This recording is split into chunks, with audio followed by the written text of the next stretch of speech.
The Declaration Implementation Grants, or DIGS, are a grassroots movement designed to take the philosophy of the rights of people with cognitive disabilities to technology and information access and transform it into practice. Everyone has the right to technology, and it was the disability community in particular that needed a much easier and open vehicle to get there. We're trying to get an awareness among the general population that this is a very important time. We have the ability to change people's lives with technology that is emerging now and over the next 1 to 2 decades in ways nobody ever dreamed of. There is a need and an opportunity, and there is an entire class of 30 million people that would benefit from this. The DIGS are meant to provide a groundswell of people with cognitive disabilities that are engaging in building that awareness. We were able to speak to DIGS recipients and self-advocates from all over the United States. Here's what they had to say about the grant. My name is Katie Flercio, and I'm called a Self-Advocacy Coordinator. I work at the Developmental Disabilities Resource Center, and we're a community center board in Colorado supporting people with intellectual and developmental disabilities from birth to the end of life. So the Declaration Implementation Grant was critical for something called the Self-Determination Initiative, which allows people in our service realm to do things that are important to them that might not otherwise be covered through our traditional funding streams. And one of the things that we got to do with the grant is meet people that really wanted to go to work, but had a hard time showing what they could do and how they could do it in a paper resume or in an interview. So we started making a multimedia portfolio where people have their video resume, which kind of guides the rest of it. And then we have a lot of traditional information there as well. The tool is built, but we weren't sure if we could use it because we were concerned about keeping people's privacy under a HIPAA-covered entity. And the grant allowed us to really explore this and make sure that we were adhering to the rights of people with cognitive disabilities to have access to information and technology. My name's Adam Nielsen. I work for Kroenke Sports and Entertainment at the Pepsi Center. That's the home of the Denver Nuggets, Colorado Mammoth, and Colorado Avalanche, and I currently hold the position of receptionist. So the reason why the Developmental Disabilities Resource Center is important to me is because I feel like they've really helped me become more independent, and the sky's the limit now, and I just hope that people with disabilities like myself really use this tool, and I hope we get hundreds of thousands of more people using this and getting them to work. I would like to talk a little about the current state of self-advocacy and why the Declaration is so important to the continuing efforts of those who advocate. I have seen the availability of funding to assist self-advocates dwindle over the past years. This is making it harder and harder for the voices of those who have something important to say about disability issues to be heard. At the same time, technology is advancing rapidly and much of our communication is no longer done face-to-face. My name is Tanya Regley. I'm the Executive Director of the ARC of Philadelphia. And so it's been really exciting to be part of the DIGS initiative and to promote the Declaration. Michael Anderson is just an extraordinary person, incredibly passionate about our democracy and about legislative initiatives. And he has cerebral palsy. He's in a wheelchair, and he uses a lot of different assistive technology to be able to do his work. And it's made such a difference for our team. And he just really is a really passionate advocate.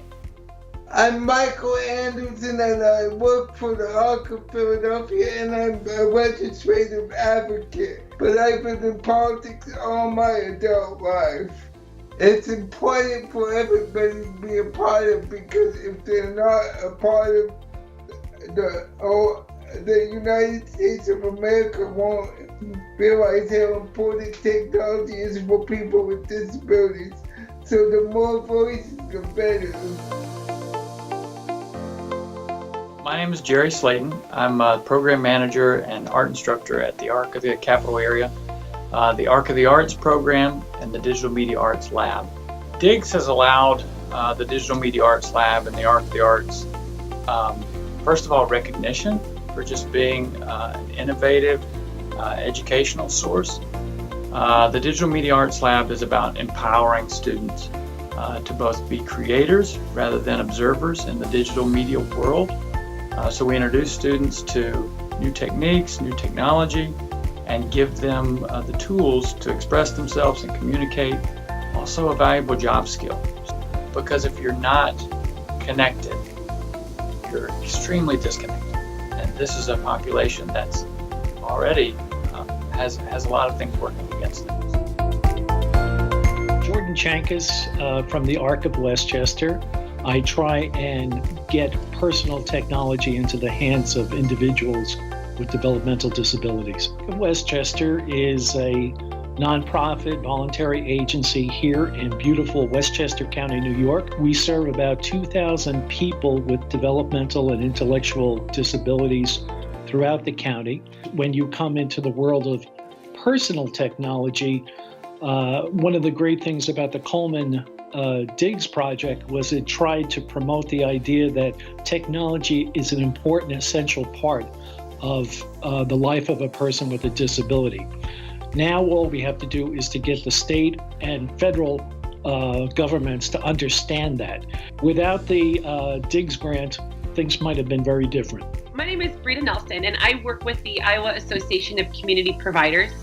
We are a state-level trade association for Iowa's disability service providers. I think the declaration really provided for us within the last year as a springboard to the role of technology in the service delivery system. So I'm very excited about kind of the seeds that were sown within that and hoping that we'll be able to continue to build on that in the future.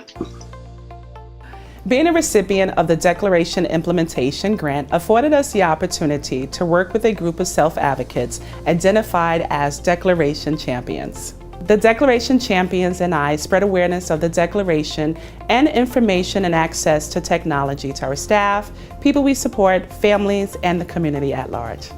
We're looking forward to continuing to spread awareness and to enhance the lives of people with cognitive disabilities via technology. We are in the most amazing era, and over the next 10 to 20 years, most facets of life will change. We have multiple things happening at once. We have the internet becoming a real integrated standard around the world. We have the cloud that can provide any kind of capability you want. We have mobile, that means your presence can be with you all the time. And most of all, with that Internet of Things and what's called big data, all this information out there, being able to leverage the dawning of machine learning, which is really happening now, that where you don't program the device to my abilities or disabilities or anything else, the device programs itself. It becomes your prothesis, your alter ego. It's your digital assistant, aide, teacher, all the time. This is really going to happen in the next couple of decades.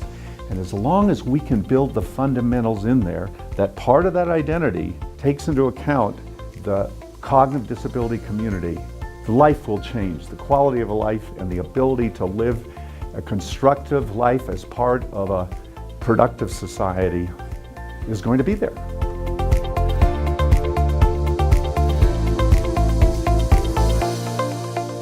With technology, I see a bright future for us. With technology, I see a bright future. With technology, I see a bright future. With technology, I see a bright future for us. Without it, I don't. Without it, I don't. Without it, I don't. Without it, I don't. With technology, I see a bright future for all of us, and without it, I don't.